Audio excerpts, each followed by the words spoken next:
capilar arterial, y el retorno empiezo capilar venoso, vénula y vena. Hasta que con las venas termino realmente en ese retorno venoso que voy a desembocar a nivel auricular. Ejemplo, auricular derecha. Entonces, en cardio, en hemodinamia, yo no puedo hablar de gradiente de concentración. Entonces tengo que hablar de gradientes de presión. Y la sangre va a circular desde una zona donde va a haber mayor presión a otra donde hay menor presión. Es más, el retorno venoso es a través de un mecanismo valvular. Entonces, ¿quién te imprime a vos? ¿Quién te va a dar a vos ese gradiente de diferencias de presión? El trabajo que hace el ventrículo izquierdo, o sea, la función de bomba que tiene ese ventrículo izquierdo. Entonces, está muy relacionado este tema con función del ventrículo izquierdo, con la función como bomba de ese ventrículo izquierdo o de ese corazón. Entonces, si yo tengo que definirme o definirte, ¿qué es la presión arterial? Cuando la sangre circula a través de un vaso sanguíneo, la sangre ejerce una fuerza contra las paredes de ese vaso. La fuerza la hace la sangre contra la pared. Entonces, eso se llama presión. Ahora, la pared de un vaso sanguíneo o la cavidad que contiene la sangre, en este caso una aurícula, un ventrículo también, la pared va a tener que hacer una fuerza contraria contra esa sangre para soportar. Entonces, la fuerza que va a hacer la pared de un vaso sanguíneo o una cavidad contra la sangre, ¿sí?, es al revés de lo que es la presión, porque la presión es la fuerza de la sangre contra la pared del vaso. Y la pared del vaso, cuando va a hacer una fuerza, la va a hacer contraria, o sea, hacia la sangre, desde la pared hacia la sangre. A eso se denomina realmente tensión arterial. Entonces, si yo te digo, ¿qué es la presión arterial? Va a ser la fuerza que va a hacer la sangre contra la pared del vaso cuando circula. Y si yo ahora te digo, decime qué es la tensión arterial. Y bueno, ahora tiene que ser la fuerza que hace la pared contra la sangre. Por eso, en realidad, cuando vos decís, yo me voy a tomar la presión, mirá bien que vos, si vos te vas a tomar la presión, vas a medirte la fuerza que hace la sangre contra la pared del vaso, te tendrías que estar poniendo un catéter, o sea, tener un método invasivo.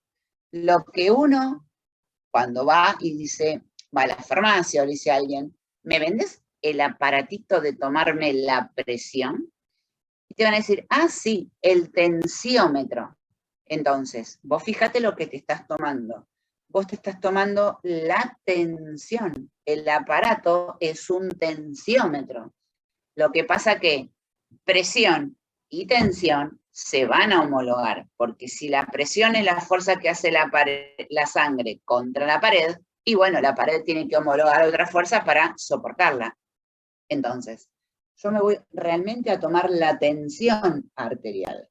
¿Qué es la tensión arterial? Como es la fuerza de la pared contra la sangre, se homologa a la que hace la sangre contra la pared.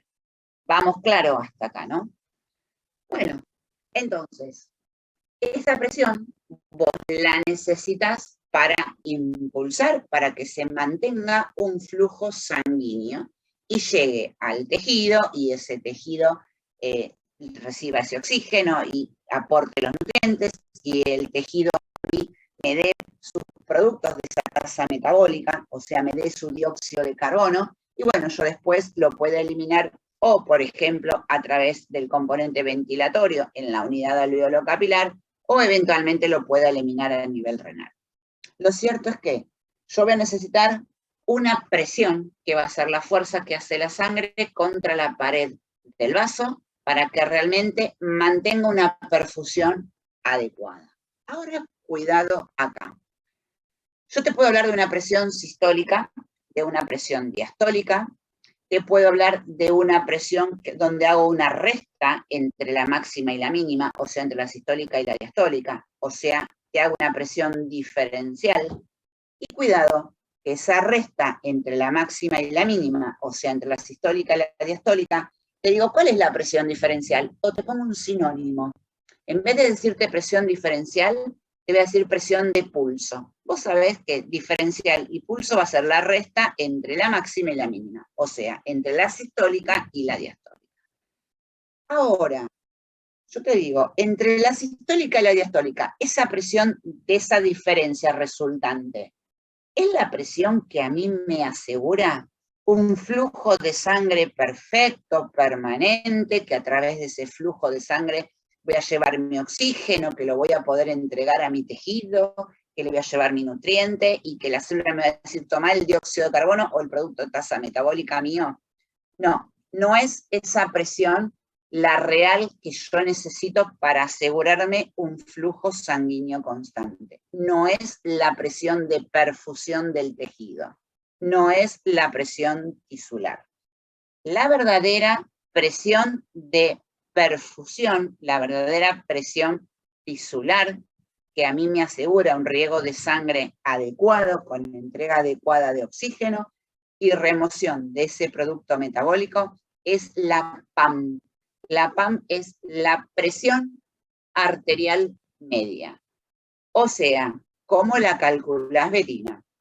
Bueno, a la presión mínima, a la presión diastólica, vos le tenés que sumar 1/3 de la presión diferencial o de esa presión de pulso. O sea, yo hago la sistólica menos la diastólica, máxima menos la mínima, a ese resultado me quedo con 1/3 de ese resultado, y a eso le voy a sumar a la presión diastólica.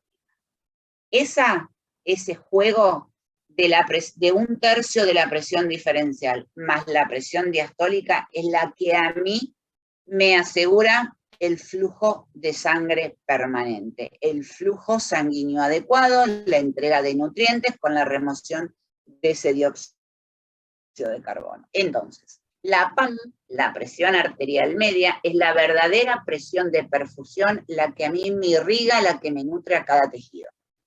Entonces, es la presión de perfusión y se calcula como sistólica menos diastólica dividido 3, o sea, 1/3 de la diferencial, ¿sí? Diferencial, o también la llamo presión de pulso, porque es la diferencia entre la sistólica menos la diastólica, y a este resultado le sumo lo que yo obtengo de la presión mínima, o sea, le tengo que sumársela a la diastólica. Esta PAM es la que uno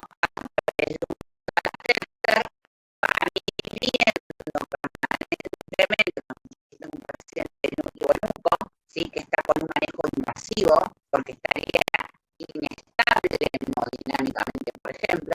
Entonces yo me voy a asegurar qué presión que necesito para mantener estable esa presión arterial, que es la que yo necesito para mantener la perfusión adecuada.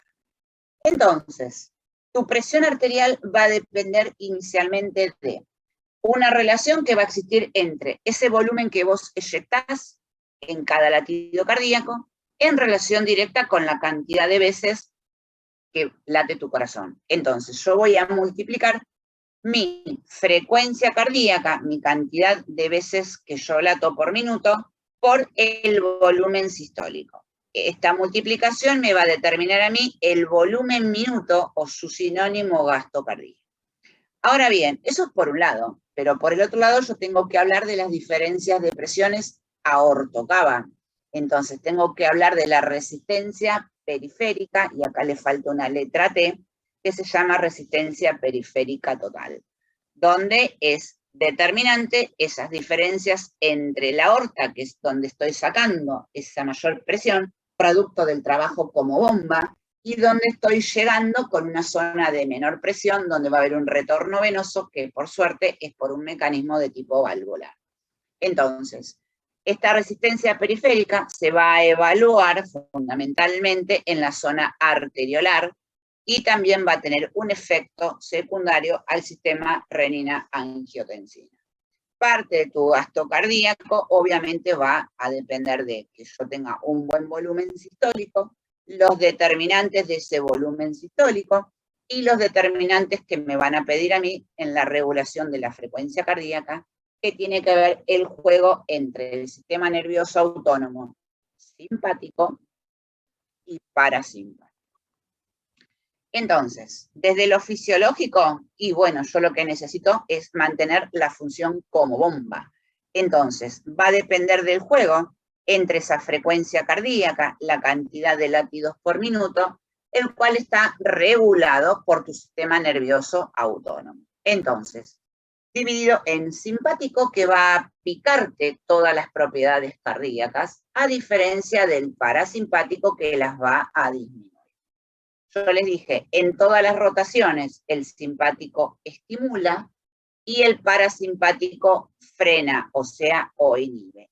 Salvo en digestivo. En digestivo es al revés, pero tema de más adelante. Ahora, que yo eyecte un buen volumen sistólico y tengo que empezar a pensar. Primero, hay una relación entre la sístole y hay una relación entre la diástole.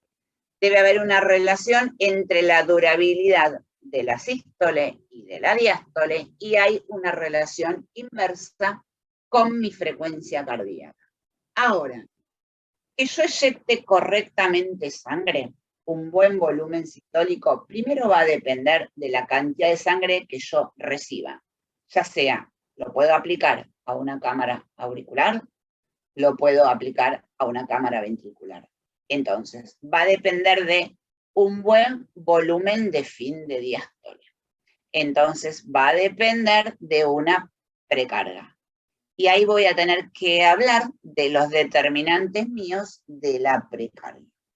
Ahora, ¿de qué va a depender? No solamente de la cantidad de sangre que llegue, sino que va a depender de la resistencia que se pone para que yo pueda eyectar esa sangre. Entonces, va a depender de una poscarga. Y aparte, ¿de qué va a depender? Y bueno, acá hay un juego porque acá hay un músculo. Entonces, va a depender de una buena contractilidad cardíaca.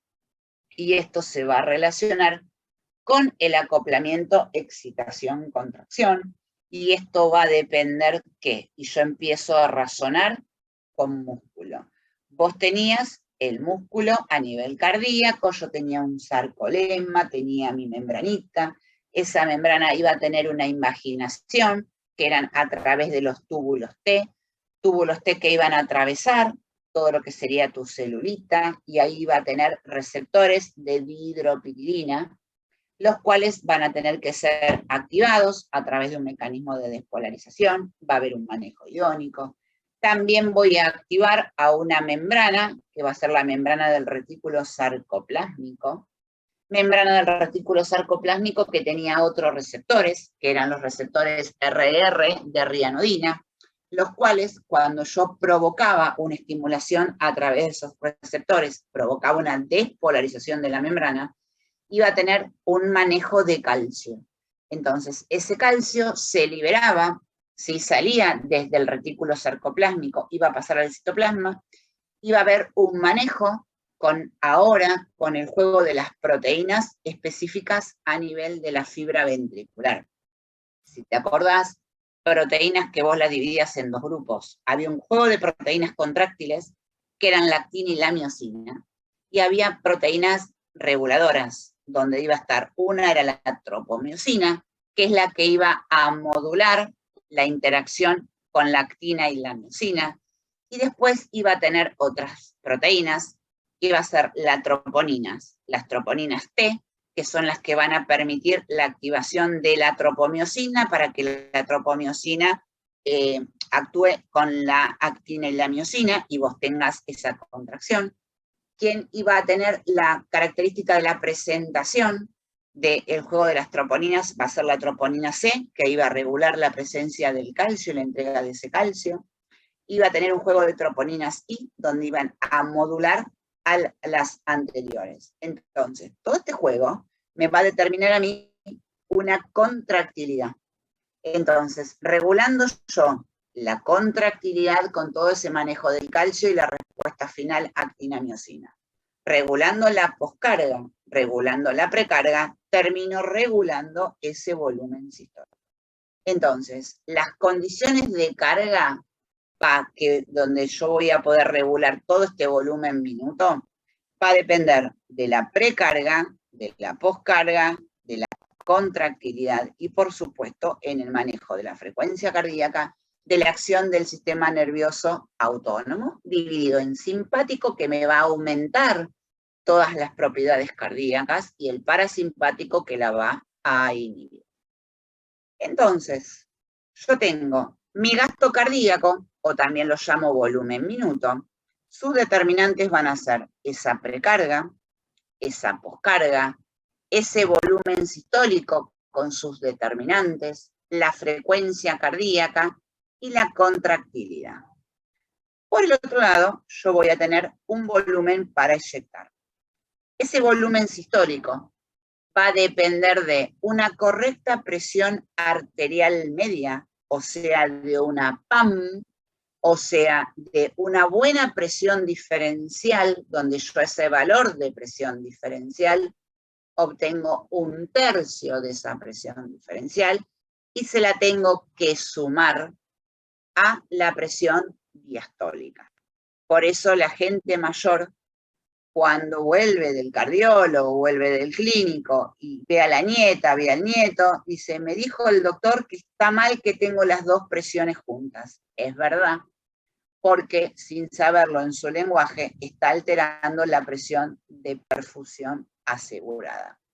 Bueno, por el otro lado tiene que ver ahora esa contracción del ventrículo izquierdo con lo que yo te acabo de explicar, en lo que implica todo el acoplamiento excitocontráctil con la respuesta final, que va a ser esa contracción muscular. Por el otro lado, tu fibra cardíaca va a responder a una ley que se llama ley de Frank-Starling. ¿Qué dice esa ley? Si yo tengo un aumento en la resistencia, por ejemplo, a la salida de sangre por parte del ventrículo izquierdo, me estaría quedando con menor volumen eyectivo. Pensá, tengo resistencia a la salida de sangre.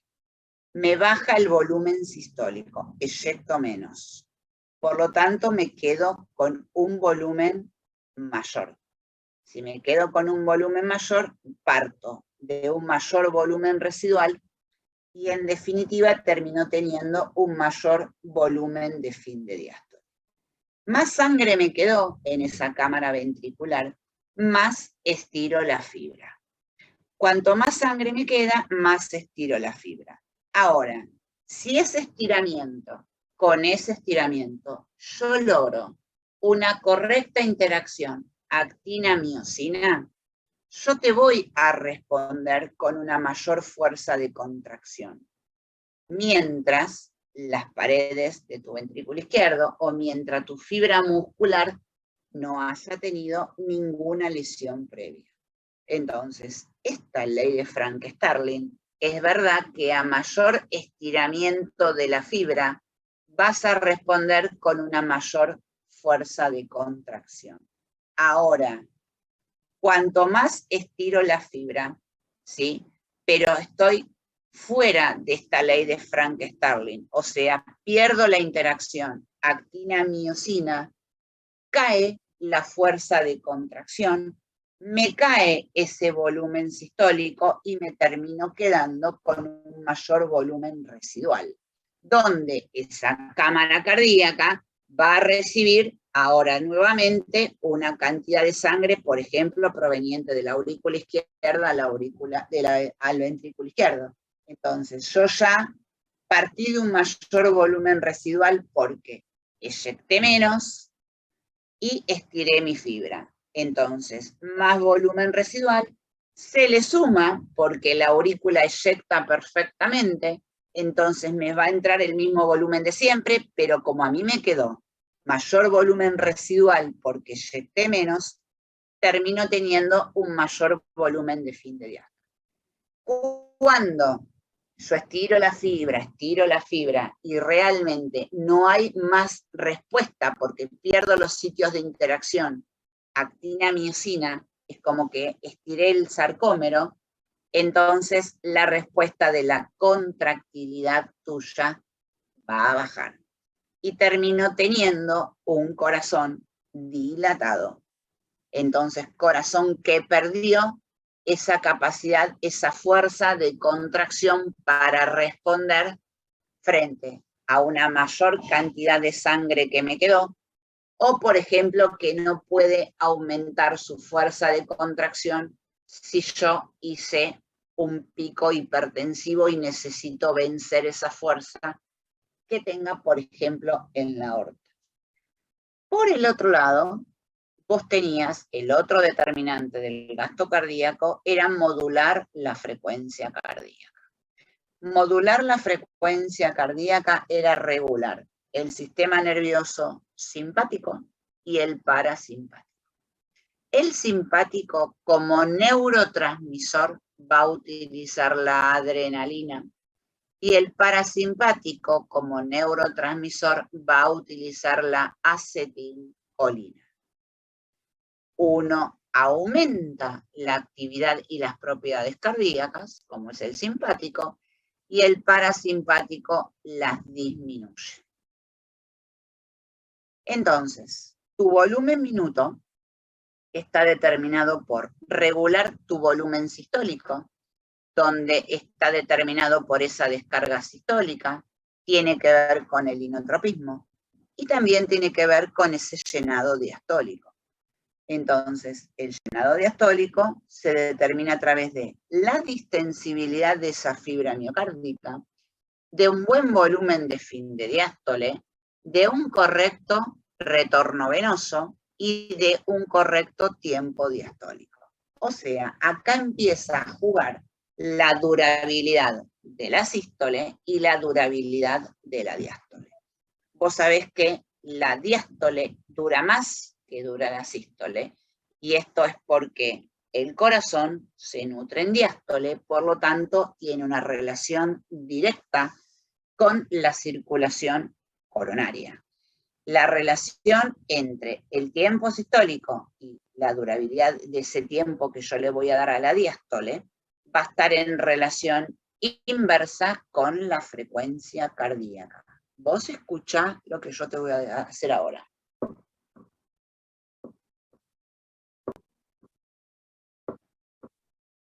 Y ahora escuchá.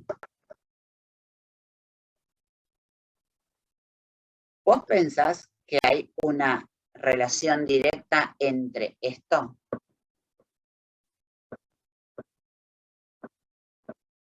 y esto? En el último ruido, yo no voy a tener una relación perfecta sístole-diástole. Al contrario, como aumento y pierdo la relación sístole-diástole, achico los tiempos de llenado y por lo tanto voy a achicar el tiempo de vaciado.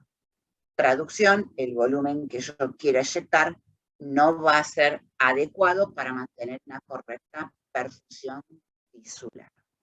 A diferencia del primero, que la relación sístole-diástole está perfecta, por lo tanto, pensá la relación o la durabilidad entre la sístole y la diástole es inversamente proporcional con la frecuencia cardíaca. Cuando yo te pico la frecuencia cardíaca, ejemplo, en el adulto, la llevo por encima de 180, empiezo a comprometer la función de bomba de ese miocardio. Entonces no va a poder ni contraer adecuadamente, no va a poder eyectar un buen volumen sistólico y mucho menos esperes que tenga un buen volumen de fin de diástole, o sea, si suene correcto para que pueda eyectar correctamente. Entonces, yo voy a tener determinantes que puedan llegar a tener factores de excitabilidad como factores de frenado. Yo te dije, gasto cardíaco va a depender de la frecuencia cardíaca y de ese volumen sistólico. El parasimpático va a frenarte esa frecuencia cardíaca. El manejo de la resistencia periférica total y de la PAM va a actuar sobre ese volumen sistólico. a diferencia de los nervios simpáticos que van a estimular frecuencia cardíaca, me van a mejorar la fuerza de contracción que me va a mejorar ese volumen sistólico. Voy a mejorar ese grado de estiramiento también, modulándose a través de esa ley de Frank-Starling. Por lo tanto, yo mejoro la fuerza de contracción y voy a mejorar inclusive la capacidad de ese volumen de fin de diástole. Traducción, mejoro ese volumen sistólico. Entonces, mi frecuencia cardíaca, está animadito, mi frecuencia cardíaca está con una regulación neurohormonal y me decís, Betina, ¿cómo? Y supongamos que, por ejemplo, tengo un dolor. Bueno, va a haber el dolor, las vías del dolor rápido, dolor lento, va a provocar liberación de catecolaminas. Y bueno, adrenalina y noradrenalina. Y adrenalina y noradrenalina van a tocar la acción del simpático. Bueno, pero vos pensá algo, yo voy a tener un juego hormonal. Ese juego hormonal van a haber sustancias que me van a estimular y sustancias que me van a poder frenar para que yo pueda modular a través de mi sistema nervioso esa frecuencia cardíaca. Acordate cuando se vio el manejo inicial de presión arterial, donde uno dijo, bueno, si yo necesito elevar mi presión arterial, voy a estimular el simpático y voy a frenar el parasimpático. Pero, por el otro lado, yo voy a necesitar muchas veces inhibir el simpático y estimular el parasimpático. O voy a necesitar desinhibir ese simpático para que se active. Entonces, va a haber un juego, ¿sí? Perfecto, y ese juego perfecto entre la acción simpática y parasimpática es lo mismo que en hemostasia, entre formar un trombo y degradar el trombo. Bueno, acá es exactamente lo mismo. Por el otro lado, yo voy a necesitar regular esa contractilidad, regulando, por ejemplo, también parte de esa resistencia periférica a través de ese volumen sistólico, va a modular su respuesta. El volumen de fin de diástole también va a regular ese volumen sistólico. Entonces, yo necesito un balance entre lo que estimulo, lo que bloqueo, entre el simpático y el parasimpático, modulando el volumen sistólico y modulando, por el otro lado, esa resistencia periférica total, que es la diferencia de presiones aorto-cava. Entonces, yo recién te dije, mirá que vos por un lado tenés que regular todo lo que es presión arterial. Entonces, presión arterial que uno dice, bueno, va a depender de la regulación del volumen minuto y el volumen minuto regulado por mi frecuencia cardíaca y mi volumen sistólico. Pero por el otro lado, yo voy a tener que regular esas diferencias de presiones aorto-cava, y te dije que la regulación fundamental estaba a nivel del tono arteriolar. Y obviamente van a haber mecanismos que son fuera de lo que es el componente vascular, pero por el otro lado va a haber componente intrínseco local. Y esto te tiene que llevar a vos a pensar algo. Todo lo que era regulación de presión arterial arrancaba inicialmente en una manera entre 0 y 30 segundos en respuesta rápida e inmediata, con el manejo de lo que iba a ser varoreceptores, quimioreceptores, pero también había una teoría miogénica y una teoría local. Entonces, esa teoría local era un balance perfecto entre esa vasoconstricción y la vasodilatación. Yo no puedo ni irme para un extremo, ni irme para el otro. Cuando no lo puedo regular fisiológicamente, sobreviene el cuadro fisiopatológico. Entonces, mis mecanismos extrínsecos van a ser todo lo que se modula a través del sistema nervioso autónomo, simpático y parasimpático. Va a haber a través de un juego de tipo humoral, con liberación de sustancias, por ejemplo, sustancias de acción de tipo inflamatoria. Va a haber una respuesta de tipo hormonal, secundaria. Me corto y cuando me corto libero sustancias del dolor. Voy a liberar y estimular mi glándula, por ejemplo, suprarrenal. Y bueno, la glándula suprarrenal tiene tengo una capa cortical donde tengo 3 componentes, ¿sí?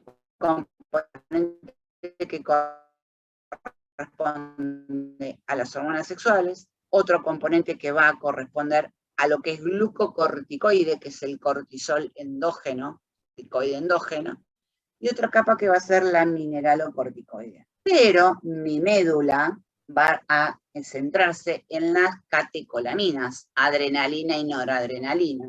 Entonces yo puedo, frente a una estimulación del dolor, ya lo vamos a ver, provocar una activación de la capa glucocorticoidea por estrés sostenido, libero cortisol, y el cortisol va a tener su efecto como glucocorticoide. Por el otro lado, voy a estimular la médula suprarrenal y voy a liberar adrenalina y noradrenalina. Y yo sé que en cardio voy a tener 2 tipos de receptores. Receptores alfa, que ya lo vamos a ver, que van a actuar divinamente sobre el tono vascular, ¿sí? Voy a tener alfa 1 y alfa 2, pero voy a tener receptores beta que van a actuar a nivel del miocardio, por ejemplo, y me van a picar mi frecuencia cardíaca. Entonces, hormonalmente, esto que es fuera de lo que es el vaso arteriolar va a repercutir como mecanismo extrínseco. Ahora, también voy a tener otro tipo de mecanismos que van a ser los mecanismos locales. Y dentro de los mecanismos locales tiene que ver lo que vos viste en la primera clase, donde uno dice son mecanismos de acción rápida, que se disparan en forma aguda. Bueno, esto también va a haber un balance perfecto. Y el primer balance perfecto va a ser las teorías de la autorregulación. O sea, yo quiero mantener una PAM adecuada, quiero mantener una perfusión, una irrigación adecuada, una entrega de oxígeno perfecta, quiero nutrir a mi tejido, quiero evitar un hipoflujo, una hipoxemia, quiero evitar una injuria celular. Entonces están las teorías que intentan explicar el manejo de cómo vos podés mantener esa perfusión adecuada, ese juego, ese equilibrio entre la vasodilatación y la vasoconstricción, a través de teorías propias con síntesis de sustancias endógenas locales, por eso son mecanismos intrínsecos. Entonces van a haber un juego de la síntesis a través de una óxido nítrico sintetasa, sintetizar óxido nítrico, me quiero vasodilatar, o también puedo llegar a tener síntesis de prostaglandinas de acción vasoconstrictora, y va a haber un juego. Por el otro lado va a estar esa teoría de tipo de tasa metabólica, y sí, en relación entre el consumo de oxígeno y la necesidad de ese aporte de oxígeno, y la remoción del dióxido de carbono, entonces también va a haber un juego en esa tasa metabólica.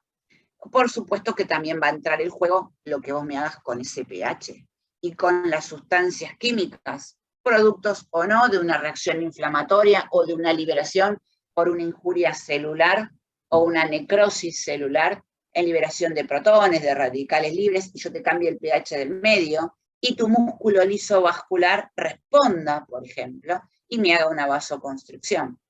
Y por supuesto voy a tener a largo plazo, que es lo pesado, sobre todo el manejo de tipo renal, y acá tengo con el manejo de tipo renal, y vos me podés decir, bueno, Betina, yo tengo el sistema renina-angiotensina-aldosterona, y sí, tengo el sistema renina-angiotensina-aldosterona, donde en definitiva la renina, sintetizada por ese riñón, liberada por ese riñón, va a actuar sobre un angiotensinógeno de síntesis hepática, se va a transformar en angiotensina 1, esa angiotensina 1 por la enzima convertidora se transforma en angiotensina 2, y la angiotensina 2 dice listo, formo, libero aldosterona. La aldosterona reabsorbe sodio, y si yo reabsorbo sodio y te llevo a biomembranas, voy a provocar, ya que el sodio es una sustancia osmóticamente activa, el arrastre de agua, y voy a levantar mi volemia,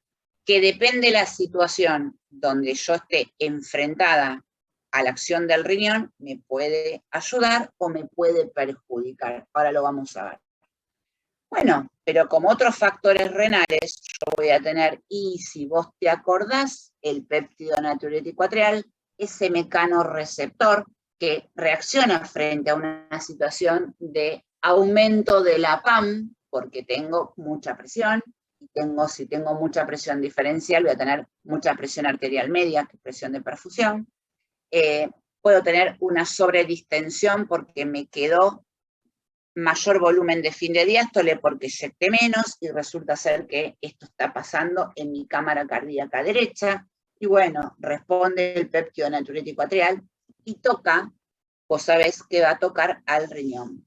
Entonces, lo que va a querer lograr es que vos aumentes ese ritmo diurético, que me bajes esa presión, ¿sí? Que saques más volemia, entonces al bajar la volemia yo voy a modular ese volumen que tengo y voy a bajar la PAM, la presión arterial media, saco volumen porque empiezo a orinar más y encima lo que voy a hacer es frenar la acción de la aldosterona. Fíjate que recién te expliqué que se estimulaba y ahora te digo, mirá, que va a responder a otro factor que va a frenar la aldosterona. Entonces, yo freno la aldosterona, reabsorbo menos sodio y si reabsorbo menos sodio, me quedo con menos agua. Entonces, vos ahí vas a tener que tenés en tu organismo menos agua, pero me estás sacando sodio. Entonces, el otro balance que hace el riñón intentando modular, es decir, hago el efecto contrario a lo que venía haciendo, por ejemplo, la aldosterona. Entonces, a largo plazo, vos tenés que tener en la mano los balances que hace uno y hace otro.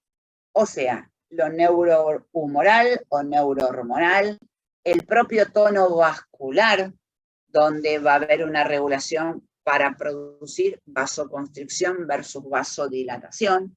Lo que yo quiero mantener es una PAM adecuada.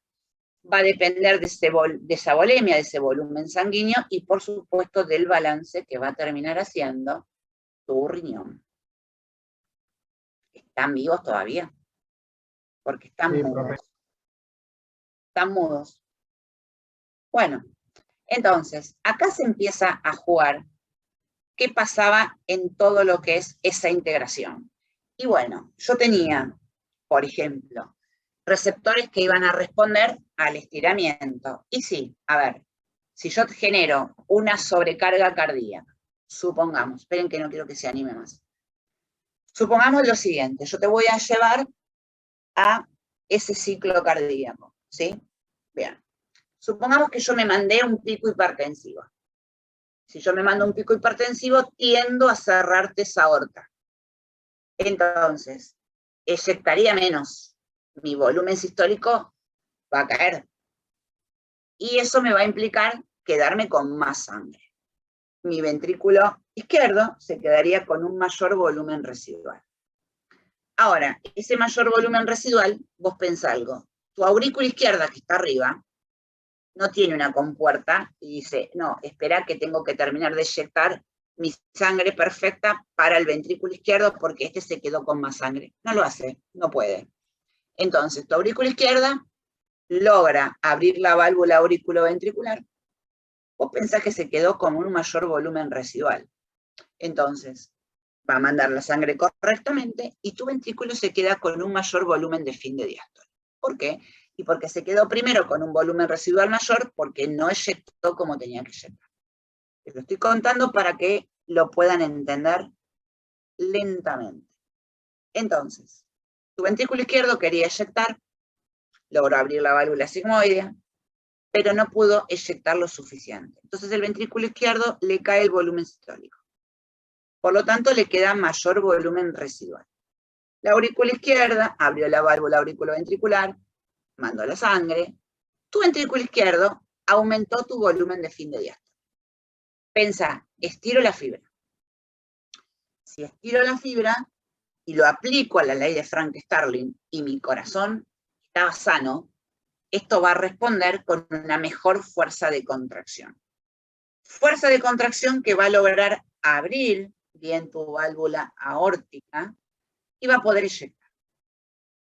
Ahora, si esto persiste en el tiempo, porque vos estás hipertensa, sostenida, y lo seguís, tu ventrículo izquierdo, tu pared del ventrículo izquierdo, va a tener que hacer algo para seguir venciendo a esa presión que tiene del otro lado. Entonces se va a terminar hipertrofiando.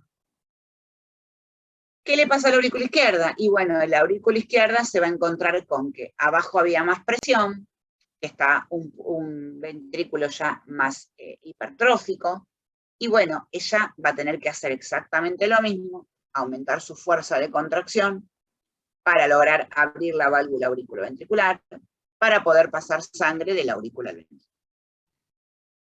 Esta traducción del aumento de presión va a implicar cambios de presiones en el sistema venoso.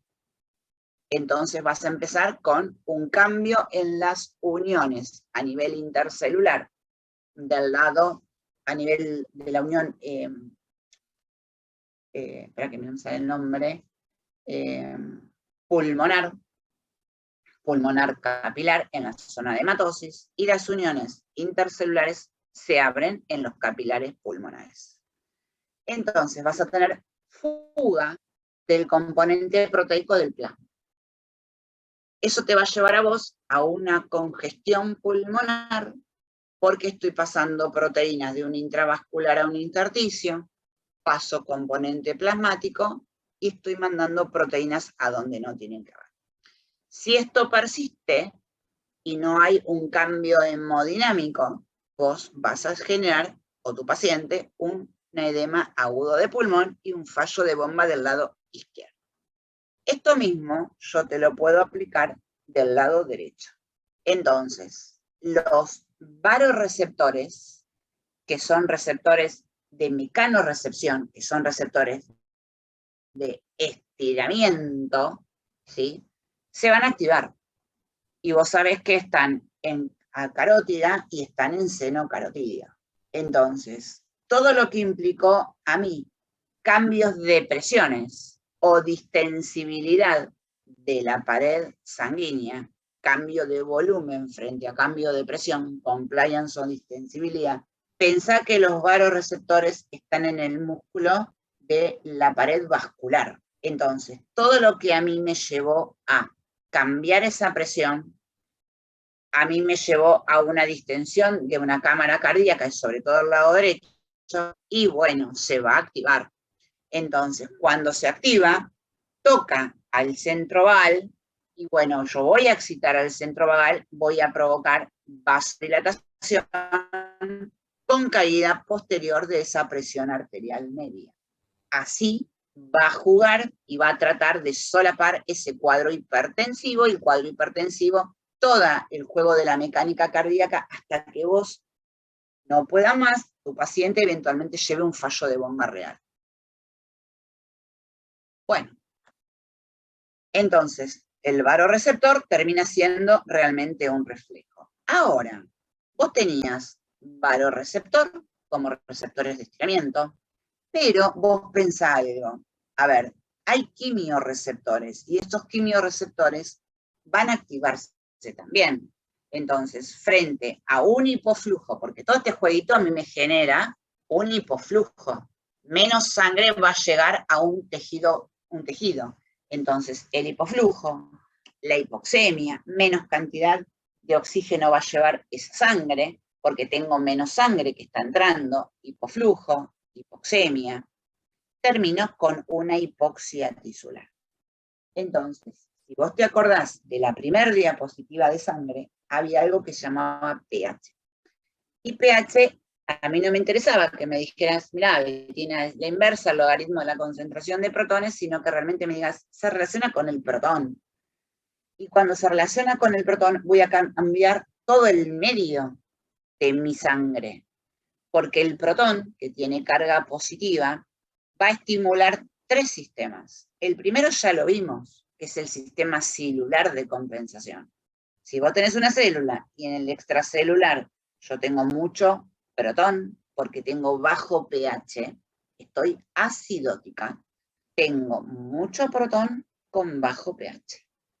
Tu celulita agarra ese protón con carga positiva, lo incorpora al interior celular y te va a decir, yo te voy a dar un ion que yo tengo con carga positiva en el intracelular y te lo intercambio y te lo mando al extracelular, para que vos mantengas la electroneutralidad. Entonces, tenés más riesgo de hiperpotasemia. Cuanto más acidótico estás, cuanto el pH más bajo estás, más riesgo de hiperpotasemia hay y más riesgo de paro cardíaco hay. Es más, pH por debajo de 720, el día que lo recibas, si estés en una guardia, empezás a correr, porque tenés riesgo de paro cardíaco inminente. Es más, en un pH acidótico no hay ninguna droga cardíaca que funcione. Entonces, ¿qué haces ahora? Y ese potasio está acumulándose en el extracelular. Y si yo te lo aplico eso al potencial de membrana de una fibra ventricular, pensá, yo tenía un potencial de membrana en reposo de menos 90. Estimulaba la celulita y entraba en fase 0. Iba a entrar normalmente el sodio. El sodio, carga positiva, yo sacaba a la celda del menos 90 y me lo llevaba en forma de curva pendiente, recta y para arriba, más 25, más 30. Una vez que entró el sodio, vos sabés que son canales voltaje dependientes, se van a cerrar. Entonces, me va a entrar ahora clorocloruro con pequeña salidita de potasio, pequeña. Pero me entra unión con carga negativa. Entonces, en el dibujo que vos aprendiste, hay una muesca para abajo, ¿sí? Bueno, esa muesquita para abajo está diciendo, mira, estás perdiendo unión con carga positiva, que estás sacando un poquito de potasio, pero me estás entrando cloruro. ¿Qué pasa ahora? Y entra el calcio. El calcio es un catión bivalente, entonces es antes de provocarte la respuesta de contracción. Lo que pasa es que estabiliza la fibra. Entonces vos ves la meseta o plató, que es esa línea perfecta, horizontal, como si fuera un segmento isoeléctrico. Bueno, entonces, ves esa meseta o plató. Te queda ahora, ya que entraste sodio, cloro y calcio, la salida de potasio. Y sale muchísimo potasio comparativamente al sodio, cloro y calcio entraste. Entonces, como sacás mucho potasio, vos te vas a ir por debajo del potencial de membrana en reposo. Lo negativizás más, te vas más abajo de los menos 90, entre comillas. Entonces, la situación ahora de la membrana así, solita no puede. Necesita la bomba sodio-potasio TPasa dependiente. ¿Qué hace la bomba? Agarra 3 iones de sodio, que ahora lo tenés en el intracelular, los manda al extra, y agarra 2 de potasio que está en el extra y los devuelve al intra. Quiere el potencial de membrana en reposo. Pero vos tenés un problema. Vos tenés una hiperpotasemia importante. Entonces, cuando yo fisiológicamente me voy por fuera del rango del potasio, en rango de la normalidad, y vos sabés que es 3,5 a 4,5 miliequivalentes por litro, me voy a 5. Y si querés estirarla más, a 5,5 y de ahí no se estira, cuando yo me voy por encima de esos valores, tengo el riesgo de atontar la bomba sodio-potasio ATPasa dependiente. No responde, la bloqueo. Y si yo la bloqueo a la bomba no actúa.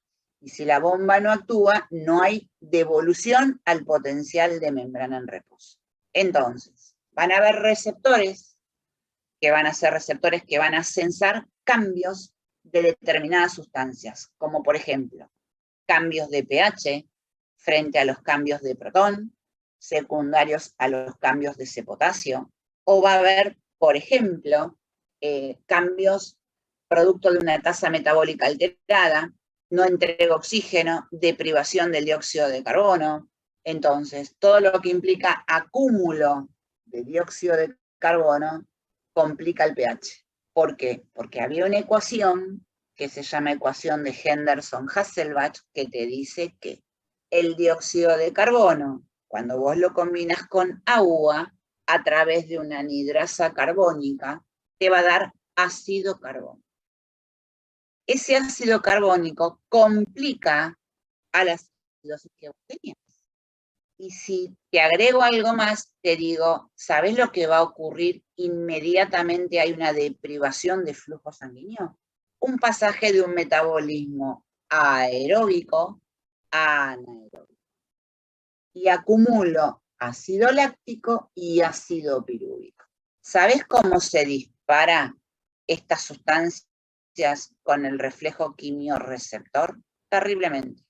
Y ahora no es mecanorreceptor, son receptores que van a responder a los cambios de pH.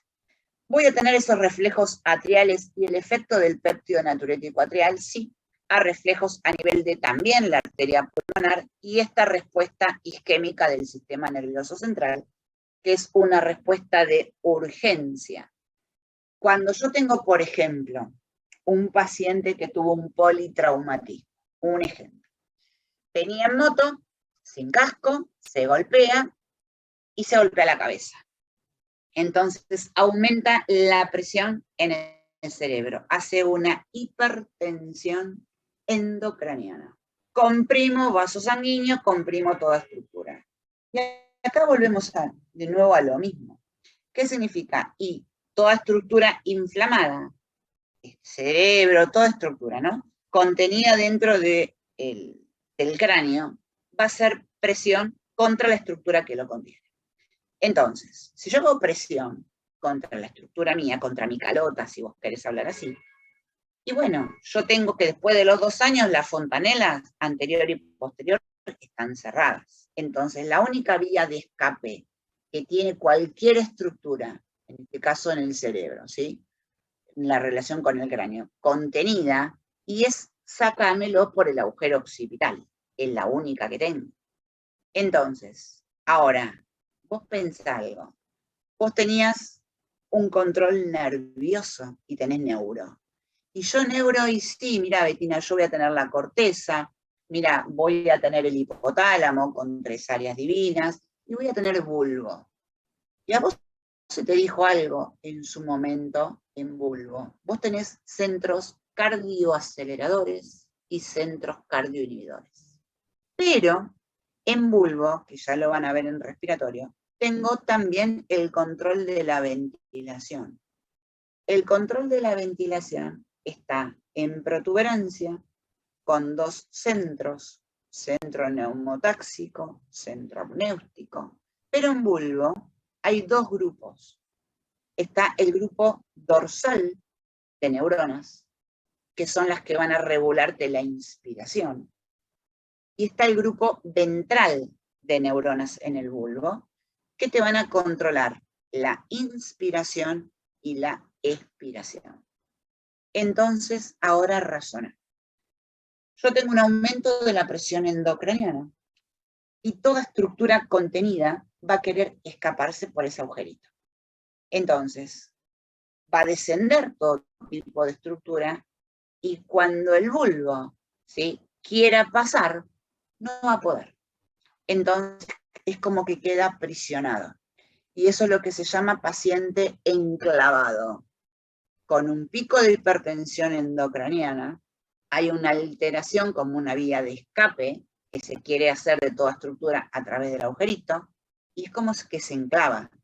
Entonces yo pregunto, un paciente con hipertensión endocraniana severa con lo que yo te acabo de explicar, ¿va a poder tener el control solito, sin drogas, de la parte cardiovascular y de la parte ventilatoria? No, no lo va a poder hacer. Entonces, vas a necesitar ponerle medicación, drogas simpáticas para levantar y mantener la presión, justamente la PAM, la presión de perfusión estable, y desde lo ventilatorio empiezas con irregularidades en la frecuencia ventilatoria, en el patrón ventilatorio, que ya lo vamos a ver, y termina en un respirador. Entonces, ¿qué pasa ahora? El cerebro, ¿sí?, cuando yo hago un pico hipertensivo severo, el cerebro se protege. De la misma manera que te acabo de explicar recién, se protege. Intestino, cerebro, riñón y corazón. Cuando hay un hipoflujo severo, es como que chupan la sangre, hacen una vasodilatación, se secuestra esa sangre porque se quiere proteger. El cerebro genera una respuesta isquémica, que es una respuesta de urgencia. Cuando yo me pongo hipertensa o cuando tengo algún evento cerebral, me voy a poner hipertensa más allá del límite de uno lo que piensa que puede tolerar. ¿Por qué? Porque cuando yo me pongo hipertensa sistémica, ¿sí? Hipertensa sistémica, logro la apertura de los vasos sanguíneos cerebrales. Pero ojo, esto es una respuesta de urgencia cerebral, de urgencia. Puedo llegar a tener una presión de 23, 21, 25 de sistólica, que vos decís, no sé cómo la resiste. Por eso, cuando uno tiene un accidente cerebrovascular, un ACV, se pone hipertenso, porque lo que quiere es abrir los vasos sanguíneos cerebrales y tratar de mantener una perfusión. Ahora, esta respuesta, que se llama la respuesta isquémica, es la llamada respuesta de Cushing, ¿sí? Uno se pone hipertenso para lograr abrir el vaso cerebral y mantener esa perfusión, pero es de urgencia. A ver, son minutos. ¿Qué pasa?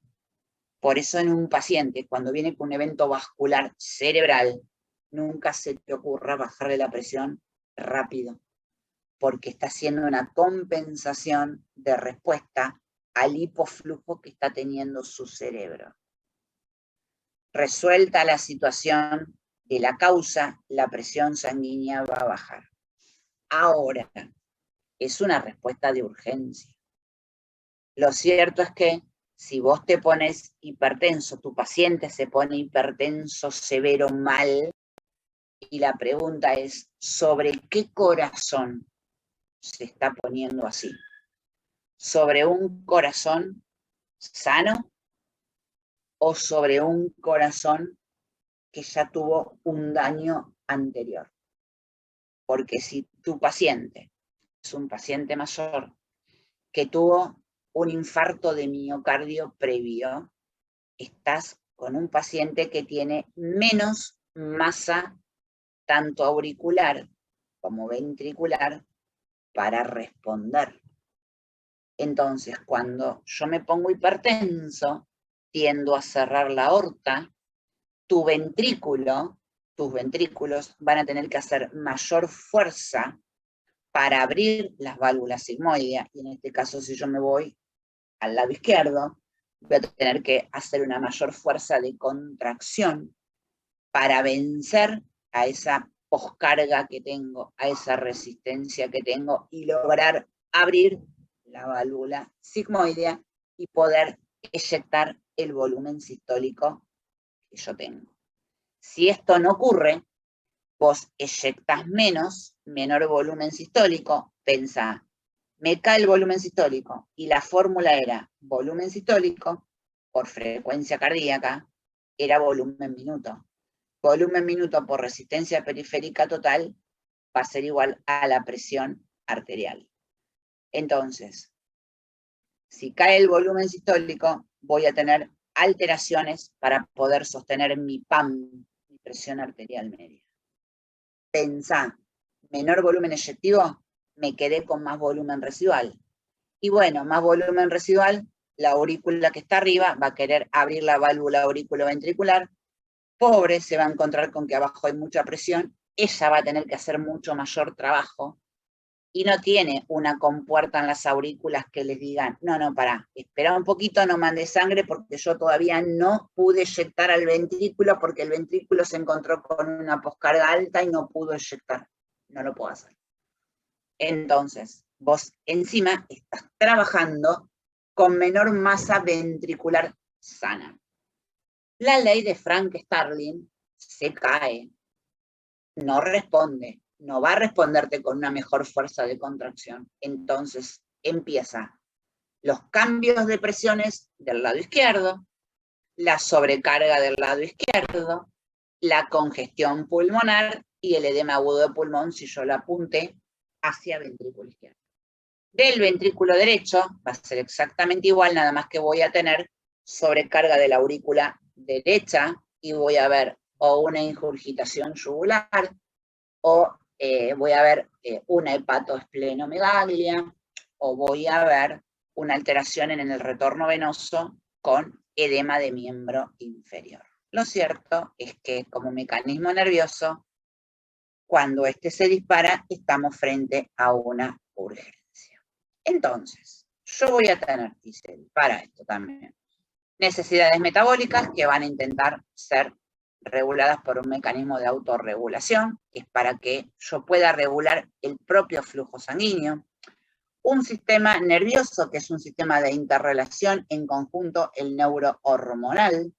Lo cierto es que yo quiero mantener mi flujo sanguíneo, ¿sí? Quiero evaluar esas alteraciones en la resistencia vascular y tratar de mantener un flujo constante. O sea, eventualmente frente a una vasoconstricción, yo quiero vasodilatarme. Tengo una teoría miogénica, la cual va a responder frente a una distensión también de un vaso sanguíneo.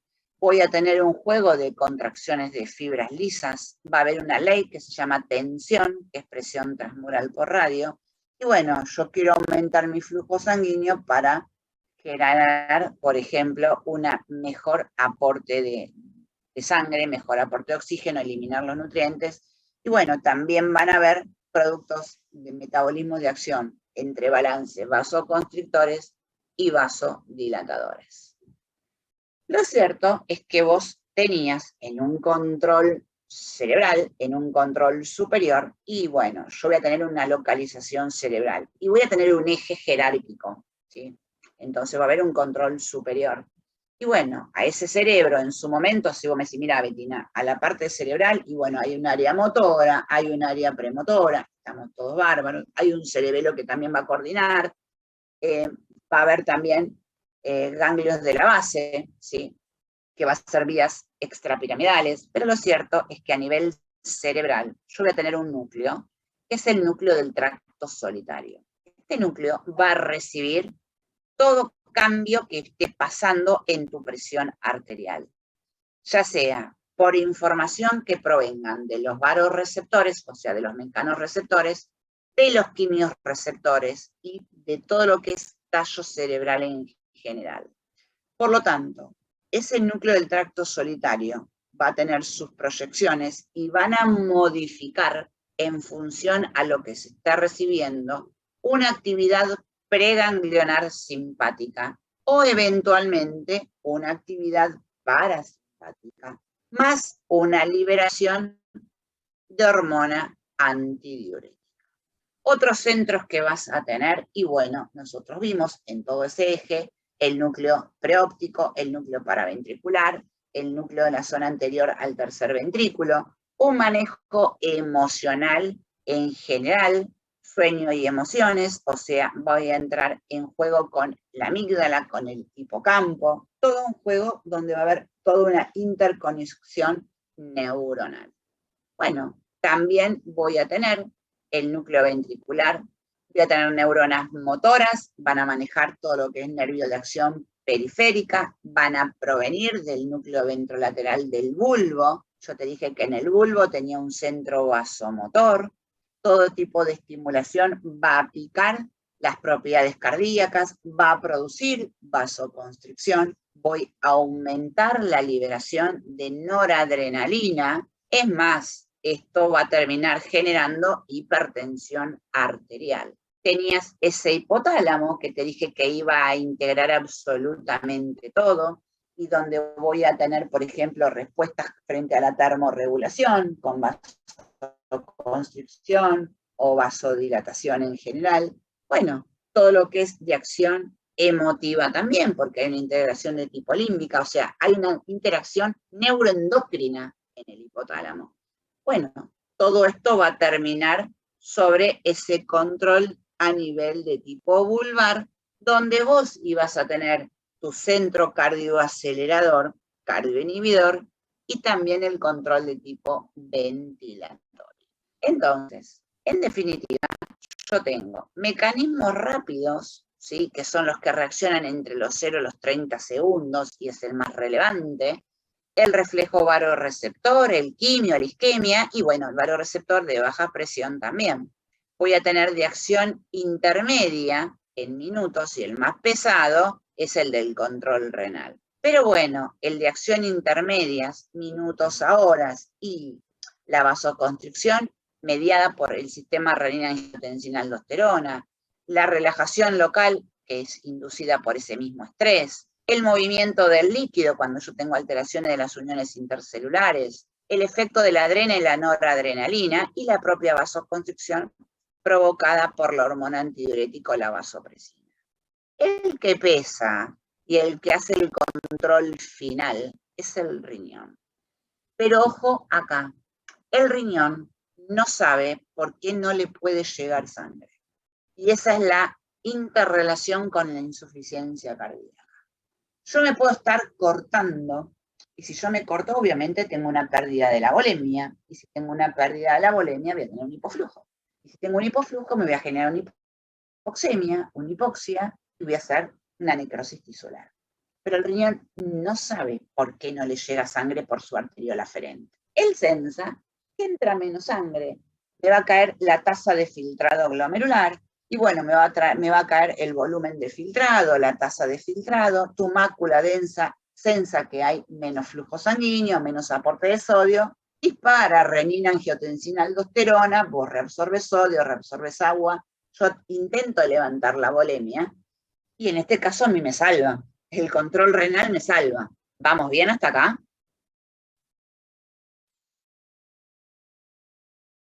Sí, profe. Sí, profe.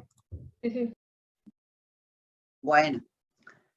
La otra es que vos tuviste un pico hipertensivo y me aumentaste la poscarga. Y si yo me aumenté la poscarga, y sabes que mi ventrículo izquierdo tuvo que reaccionar con la ley de Frank-Starling, intentar aumentar esa respuesta de fuerza muscular para lograr abrir la válvula, para lograr mantener un buen volumen sistólico, pero claro, yo eyecté menos, producto de una insuficiencia cardíaca donde mi ventriculito no anduvo bien, eyecté menos, y bueno, si eyecto menos, menos volumen de sangre entra por la arteriola aferente. ¿Qué pensás que va a ser tu arteriola aferente y tu riñón? Y de nuevo, sensa que no llegó sangre, no llegó, no capta, no hay sensado del sodio, listo, disparemos renina, angiotensina, aldosterona. Reabsorbo sodio, reabsorbo agua, levanto la volemia.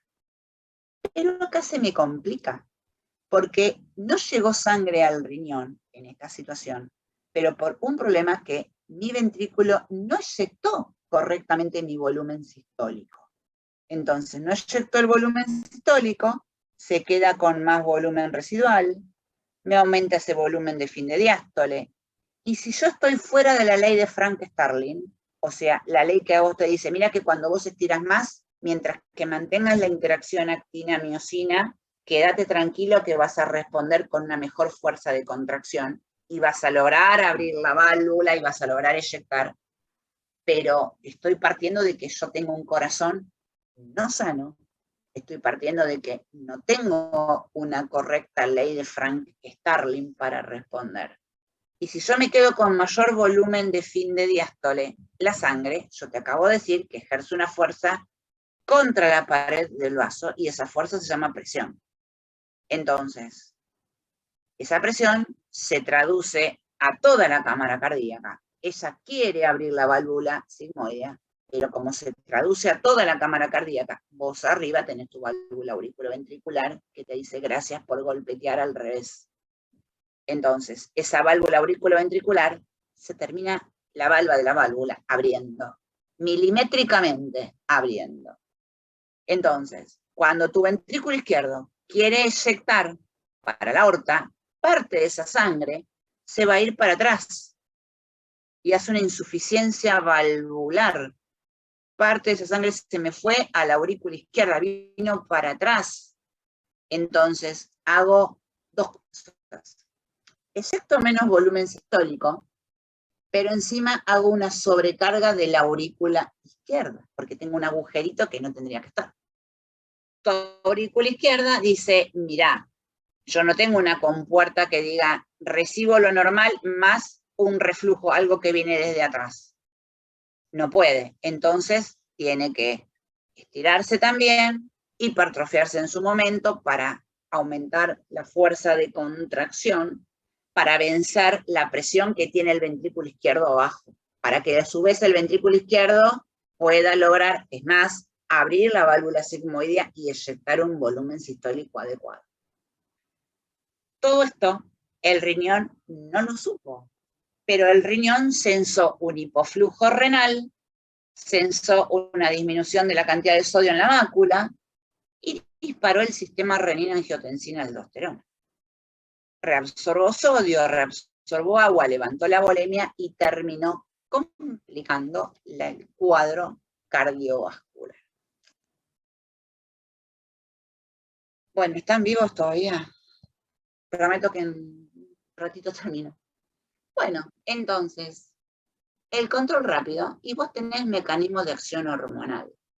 Y yo te dije, mirá, que vos tenés liberación de adrena y noradrenalina de catecolaminas. Y bueno, ¿qué pasa? Cuando yo voy a liberar noradrenalina, esa noradrenalina va a actuar sobre unos receptores específicos en el vaso sanguíneo. Yo te dije que en el vaso sanguíneo había dos tipos de receptores, había alfa 1 y alfa 2, y a nivel cardíaco yo iba a tener beta 1 también, y beta 2. Pero bueno, lo cierto es que cuando yo libero adrena y noradrenalina, las catecolaminas, sobre un vaso sanguíneo, hacen vasoconstricción. Entonces, ahí me va a picar más la presión arterial. Ahí absolutamente voy a tener mayor tasa metabólica para vencer esa presión, mayor trabajo del miocardio y termino complicando la situación.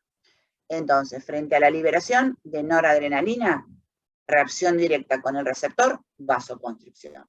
Cuando me disminuís la liberación de noradrenalina, y bueno, voy a tener el efecto opuesto que va a ser tu vasodilatación. Voy a tener distintos tipos de neurotransmisores. Bueno, adrena, acetilcolina, dopamina, serotonina. Pero lo cierto es que van a producir vasoconstricción. Por lo tanto, frente a los sistemas nerviosos de respuesta, voy a tener cambios de señales de presión, cambio de volumen, reacción de los quimiorreceptores.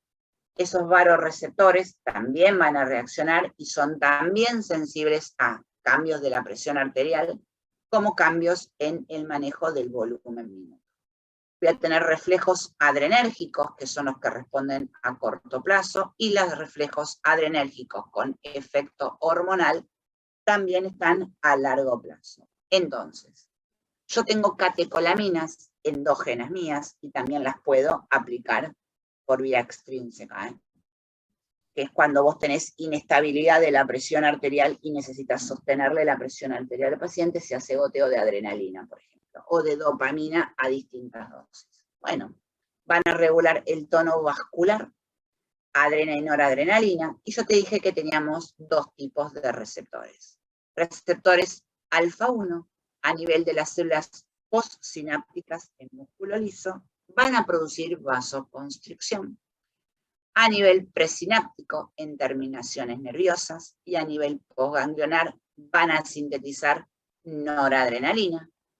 Si toco al receptor beta y el beta 1 está a nivel cardiovascular, va a picarte la frecuencia cardíaca y todas las propiedades cardíacas, va a estimular la liberación de renina y los beta 2, que a nivel de la adrenalina va a relajarte el músculo liso y va a producir efecto de vasodilatación. Cuando uno estudia esto, va a entender por qué la relación directa con respiratorio. ¿Hay algún alumno que haga broncoespasmo a repetición o sea asmático?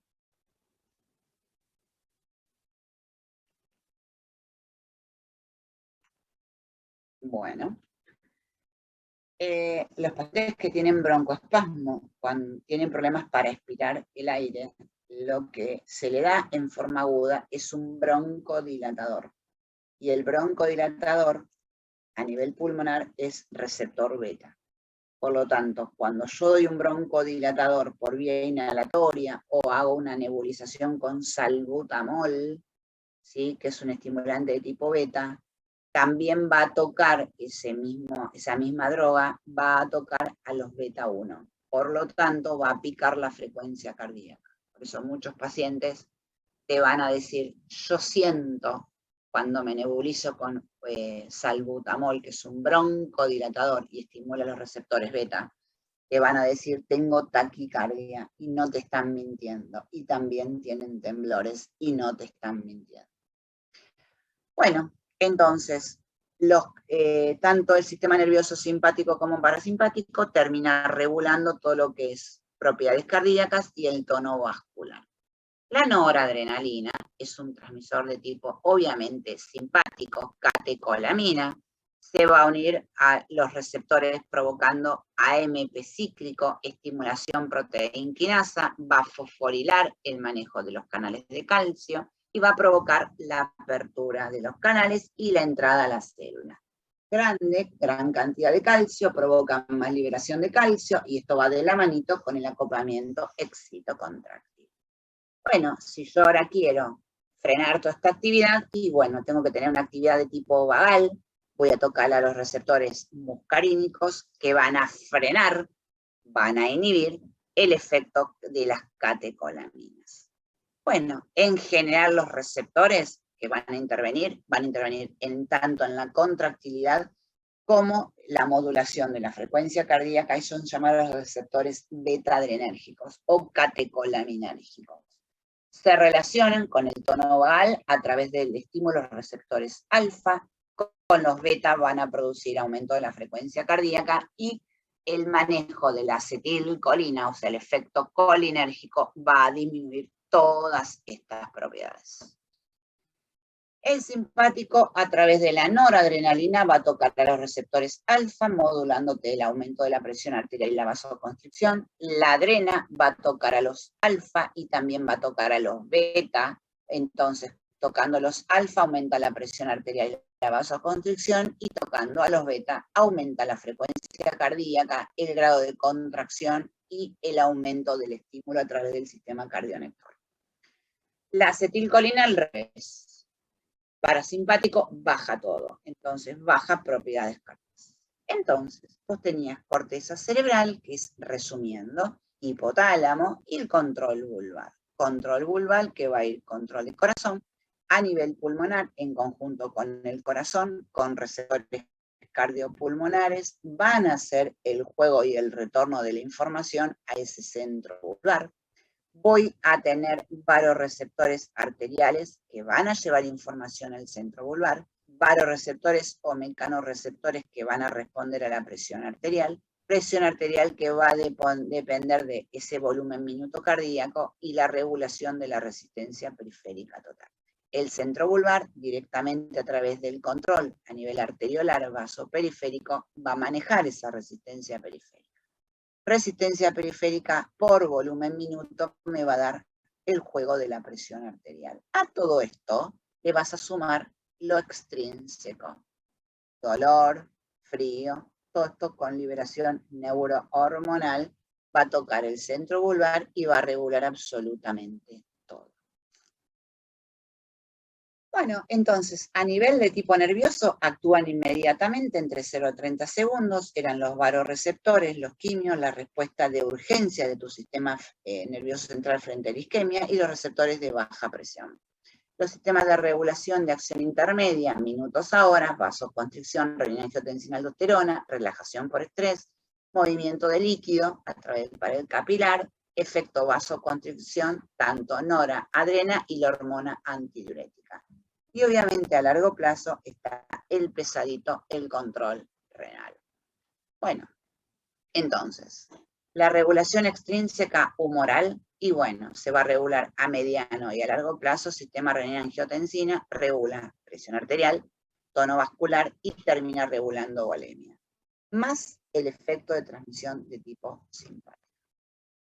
Entonces, yo voy a tener liberación de renina, va a actuar sobre el angiotensinógeno, angiotensina 1, por la ECA, angiotensina 2, vasoconstricción, aumento la presión arterial. La angiotensina 2 toca la aldosterona, reabsorbo sodio, reabsorbo agua, listo, levanto volemia. Bueno,